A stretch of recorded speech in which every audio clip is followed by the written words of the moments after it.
She has come out and said that she doesn't like being hypersexualized. So why are you also working with a men's soap brand to release your bathwater as soap? And seeing the cover to her newest album, where she's on her knees being manhandled and grabbed by the hair. I'm a woman and I am very disappointed. Women pretend to not want to be sexualized. They pretend to not want to be objectified, but deep down inside, a lot of the women, most women, is cool with all of it if they benefit from it. How dare you sexualize me without buying my bathwater first? For just $9.99, you can get a whole tub of my tub water. But don't lust after me. Don't look at me. Don't fantasize about me. Most definitely, don't objectify me. Support women though, link below. No, but seriously, what is going on with the normalization of women objectification? That was a bar, but we have to keep going because once I start, I will never stop. We went from my body, my choice to my body, your content. And somehow we're calling this empowerment. And while I'm not judging the women that we're going to be using as examples today, even though there's a hard side eye trying to twitch its way through. Be nice. I'm finding it. It take you that long to find it? It does. I can't help but question why this has become the default step into womanhood. Apparently, the stages are newborn, toddler, and then boom, baddie in a bodysuit. No awkward tween phase, no identity crisis, just a full face of makeup and retinol. But I'm getting ahead of myself because this isn't just about women doing what they want with their bodies. It's about how that performance has quietly become the standard. And the scariest part, the youth is watching very closely. Welcome to the Girl Talk you didn't know you needed. Now, I'm not saying you have to subscribe. You're classy. I know you don't just give those away for free, but hopefully at the end of this video, we become bestie enough to where you feel like you can take that next step. And I also want to take a quick moment to say thank you for 60,000 subscribers. From the bottom of my little old southern heart, thank you. And the last thing, any words that come out of my mouth that are bleeped, I'm probably saying sex or sexualized. I just want to keep this video as clean as possible for YouTube's sake. Now let's talk about the soap ad that broke the internet and probably a few people's brain cells. Somewhere between the bubbles and the blonde, a bar of soap turned into a thirst trap. That sounds like a wicked Disney fairy tale. Hello, you dirty little boys. Are you interested in my body? Wash? Well, you can't have it. Because this isn't for boys. It's for men. This is Dr. Squatch Natural Body Wash. Hello, you dirty little boy.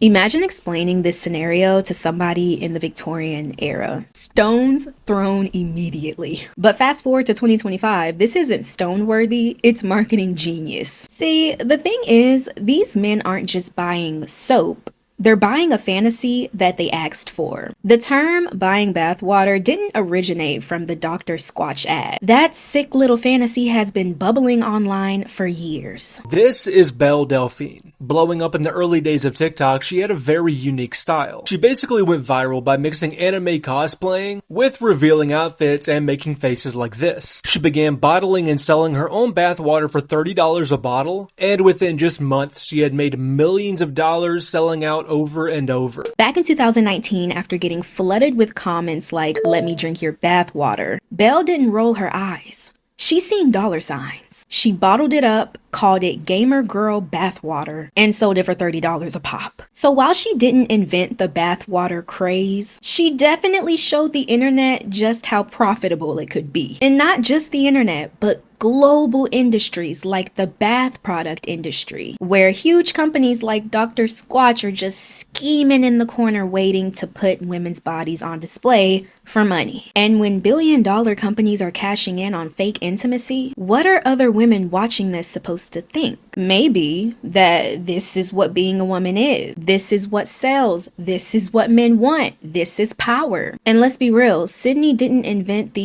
sales blueprint, but she definitely got swept into the wave. From the jump, people weren't just checking for her talent, they were checking for her chest. It didn't matter how she dressed. Her bigger assets made her the internet's new biggest fantasy. She wasn't trying to sell but the internet turned her into a thirst trap, and eventually she just leaned into it. Is it hard to act while I'm not wearing clothes? No. You don't find you get like nervous? No. I think that the female body is a very powerful thing. I'm telling my character's story, and so I owe it to them to tell it well and do what needs to be done. She played the game, gave the people, mainly men, what they clearly came for. Because when most of your fan base are made of grown men foaming at the mouth, what else are you supposed to do? I bet so many women are gonna tune in this weekend. Yeah, weirdly, a lot of my fans are men. I wonder why. But those same men who idolize your body can quickly throw you away just as quick as their eyes darted over your body in the first place. And for the proof, some of them were already doing it, claiming that Sydney's face wasn't even all that without her bigger assets. People on Twitter are really trying to sit here and act like that Sydney Sweeney is not beautiful. They're really out here trying to say the only thing attractive about her is her body. And you tried to show us this picture to prove your point, but she is still bad in the picture. And now that she's portraying Christy Martin, a former female world champion boxer, in an upcoming movie, the male gaze is glitching. Sydney Sweeney is about to play Christy Martin in an up-and-coming biopic, and Sydney Sweeney is really taking on this role. She put on 30 pounds, she got super strong. So why, when doing a role that could literally shift the trajectory of your career, are we making this the narrative? My boobs got bigger and my butt got huge. Just say you gained weight. You know what I'm saying? One comment from that video that really caught my attention, and I mean, it just jumped out the screen at me, is... Sydney Sweeney needs to be careful because she's attracting a certain demographic of men that will only see her for her body, and eventually those same men are going to drag her when they realize her looks are starting to change, which they will one day. And I couldn't have said it better myself. That's the thing for being desired for how you look. It's an ego booster, it's fun, it's profitable. But let's be honest, it's on a timer. But this isn't just about Sydney. It's about a bigger shift in branding altogether. Because the weirdest part is this relatable but sexy aesthetic, it's becoming our new normal. Even for stuff that has nothing to do with being sexy, like soap or music. Listen, if over women in the music industry didn't have one hater, I'd be dead. But since I'm alive and kicking, I'm gonna keep asking the questions that nobody wants to answer. Starting with... Sabrina Carpenter, baby, come to the front. Why do you disguise feminism with objectification? Sabrina is crossing the line between sexual freedom and objectification whilst referencing the most disgusting book I've ever read. To someone who's never heard of Lolita, never read the book, never seen the movie, this might look like a regular photo shoot. This is a book about a man in his late 30s/early 40s, and his name is Humbert, and he falls in love. The problem is, the object of his love is a year-old girl. This was never supposed to be a romance book. It was created to evoke that strange feeling inside you because you could never understand how Humbert can think so many disgusting things about a little kid. Seeing this photo shoot and then seeing the cover to her newest album where she's on her knees being manhandled and grabbed by the hair, I'm a woman and I am very disappointed. I like to insert the comments from certain videos that I play because I want y'all to feel like you're watching the video and reading the comments at the same time. Overstimulation at its finest, because let's keep it real, we're all iPad kids. But also, I want y'all to see that we're waking up as a society. The music industry has always found slick ways to put women on display, but now they're not even trying to be subtle about it anymore, and it's getting disgusting. And they think us as a society, we're too numb to notice, too desensitized to care, but baby, we see it. I hate to say it because I love Sabrina, but this cover, it gets to a point, I find it to be a little too salacious. A little too, and I hate to say it, male-gazy. I feel like we're really close to finally being free. But then here comes Sabrina Carpenter. Her album cover for her new album, Man's Best Friend, displays her literally being dragged by her hair like she's a chew toy. And while I get that most artists these days are trying to do the absolute most for shock value or promo buzz, there's a difference between being provocative and being downright dehumanized. If this is the feminism that everybody keeps talking about, then feminism's PR team needs to hold a press conference immediately. We need a statement. Sabrina's whole brand is built on satin bows, pastel colors, ribbons, glitter, and baby voice innuendo lullabies. And then people get confused that parents don't like for their children to be listening to it. Let's be for real. And I'm a firm believer in snatching that screen time away, especially if your child is under 10 years old and can't even spell innuendo. To be fair, most of the time it's not the artist, it's the parents. They hand their kid an iPad like it's a pacifier, and then they get mad that their children are walking around singing lyrics about being on your knees. And it also doesn't help her case that she was a child actress on Disney Channel. She can't control it, but some of her fans may still look at her as that. Not to mention, I came across a video while I was researching for this topic that really threw me off, and I can't defend it. But how old are you actually? You're 16? Oh no, you got time. So where would you say right now, like, how are you feeling? Would you say you're feeling quite sad? Would you say you're feeling angry? Or would you say you are, horny? Wait, I just want to ask you that. You're right. That side eye, it's really trying to creep and twitch its way through. Cause what do you mean? Why are you asking a 16-year-old that? But anyways, we're gonna lay off of Sabrina's neck for right now because she's not the only one. The pop stars may be playing it cute, but the rap girls, oh, they're giving it their all. Female rappers aren't just leaning into it, they're doing a full split on blending rap with rated R branding. Now we already know that sells. That's not new. But the line between empowerment and pandering, it's getting a little blurry. There, I said it. Are these women owning their image? Or are they just giving the industry exactly what they want because they know it's going to go viral and they're going to get rich? Women should be able to express themselves however they want, but let's not pretend like this hustle doesn't come with a cost. A cost of peace, privacy, and honestly, sometimes even dignity. These same women will shame people for them, making assumptions, leaving dirty comments, and so on. But when your whole brand is built on, can we be surprised when people are reacting to what's being sold? And listen, none of these women deserve to be objectified, disrespected, or looked at like a piece of meat. And I know a lot of these women don't want to be reduced to just a body, but we see the visuals, we hear the lyrics, and sadly, that's the contradiction. We're serving up the pill on a silver platter, and then we get confused when people show up hungry and ready to eat. I was on Instagram scrolling, come across this picture. This picture was a girl covering her face in the mirror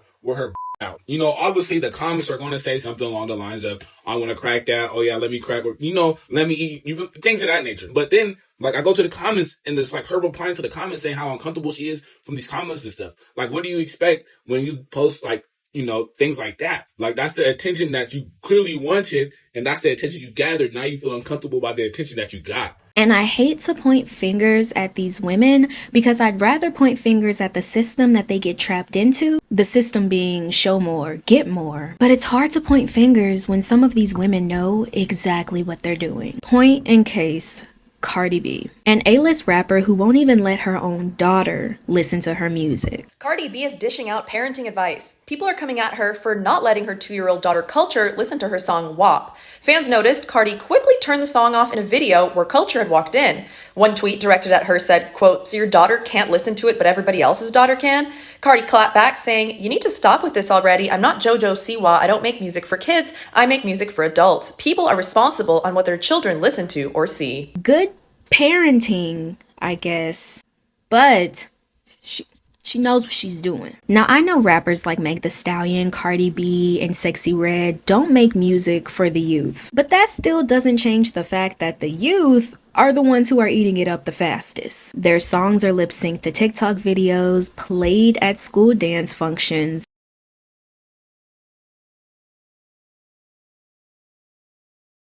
Whether it was made for them or not, it still reaches them. And I mean, like, show up to the school to perform type reaching.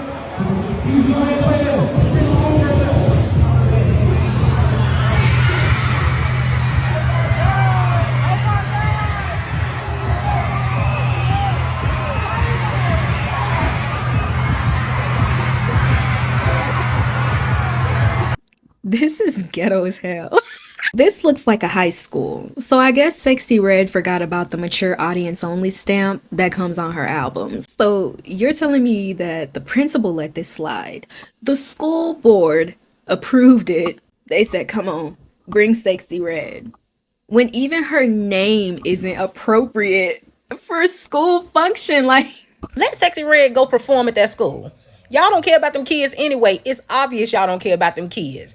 I learned the last time I made my video about Sexy Red and the children and the way y'all tried to cancel me over it, that y'all don't care about them kids. So let her go and her weed smelling cleavage out perform at that school for them kids. But on the bright side, the audience, like we said, do look like high schoolers. So at least they're around 15, 18 years old. Or, with how the school system's looking nowadays, there could be a few 20-year-olds sprinkled in there. But no one's losing sleep over teenagers listening to grown music. That's what teenagers do. What gets me are the babies that are jumping from Miss Rachel to Miss Sexy Red.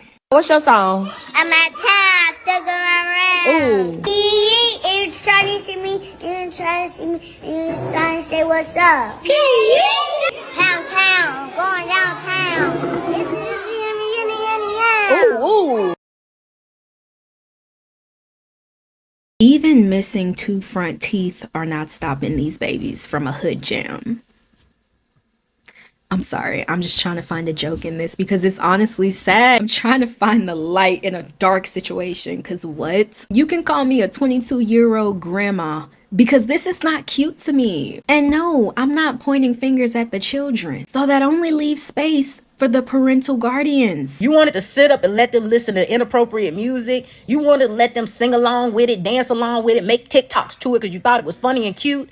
Right? And you're going to get to see what all of that looks like in real time very soon. Y'all going to have out of control teenagers that y'all can't do nothing with. They going to hate and can't stand your guts. And then you going to come to the internet crying to us about not being able to control your own child. And I'm going to say, told you. And it's not the fact that they're exposed to this stuff.